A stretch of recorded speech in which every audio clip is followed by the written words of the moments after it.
C'est du coup un fermier au fin fond de l'Oregon qui était pas très bon pour élever les poules ni les canards. D'accord. Mais les dessiner, oui. Et du coup, il s'est retrouvé à écrire les scénarios de certains des dessins animés de Donald Duck. Bah, attendez, entre fermier et scénariste, il y a quand même. C'est-à-dire qu'à l'époque, on trouvait du boulot beaucoup plus facilement et puis on pouvait. C'était si je dis pas de bêtises, c'était en pleine Grande Dépression, donc du coup, il fallait chercher un peu des boulots un peu partout, changer d'une chose à l'autre. C'est ce qu'il a fait. Il est revenu pour s'occuper des poules et des canards. Ça n'a toujours pas marché. Et là, on lui a dit, mais on va lancer des produits dérivés. Ça s'appelle des comics, des bandes dessinées. Est-ce que ça t'intéresserait d'en faire? Et du coup, en autodidacte complet, il commence à dessiner les aventures de Donald et puis de Picsou. Quelle est la première histoire que Carl Barks invente avec Picsou en héros? Et du coup, alors, Picsou n'est pas le héros de la première. C'est ça qui est intéressant. C'est que Picsou, en fait, est un personnage secondaire.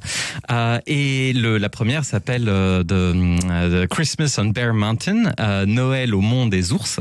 Et il invente Picsou comme l'oncle de Donald, espèce d'antagoniste qui va torturer son neveu à travers toute l'histoire. Donc, c'est-à-dire que Donald, il est plutôt quel caractère et Picsou, en regard de Donald, il est comment? Il se présente comment dans cette histoire qui date de 1947, le premier Picsou, la première fois qu'on voit Picsou en fait à l'image. Picsou est du coup très avare, très méchant, puisque c'est le méchant de l'histoire, et il finit par découvrir le courage de son neveu à la fin de l'histoire. Il y a la réunion magique à la fin. C'est une histoire vraiment incroyable.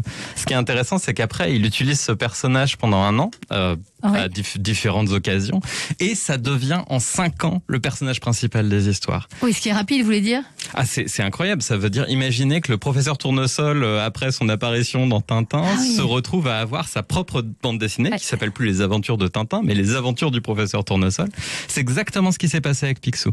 Et en fait, aujourd'hui, aussi, les 70 ans du comic book Uncle Scrooge, qui du coup est sorti en mars 1952 pour la première fois. Je disais tout à l'heure, Morgane Giquel, que l'oncle Picsou, il a une image un peu de gros radin, mais qu'en fait, il ne faut pas le limiter à ça. Quand on se plonge dans ces histoires, et on est nombreux à les avoir savourées, on se rend compte qu'il n'est pas que l'incarnation de la radinerie et le capitalisme américain. Qu'est-ce qu'il propose aussi? Qu'est-ce qu'il véhicule comme valeur? Il y a beaucoup d'aventures. Et encore une fois, je pense que même si le personnage a été créé avec une idée de radinerie, ça, elle existe forcément, mais tout ce qui est du capitalisme, pas du tout. On est sur l'idée d'être attaché à sa vie, d'essayer de la quantifier. Et donc du coup, l'aventure d'un côté, la famille un petit peu de l'autre aussi, mais pas la famille traditionnelle, au contraire, la famille recomposée dans tous les sens, avec des neveux qui arrivent de chaque côté.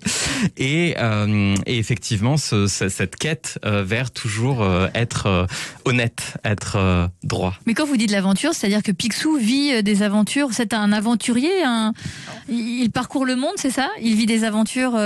C'est ça. Exceptionnel? Ah oui. C'est sa définition de base, en fait, Picsou. On pense, quand on le voit, forcément à l'argent, mais c'est un aventurier dans l'âme. Minute Papillon sur France Bleu, Sidonie Bonnec.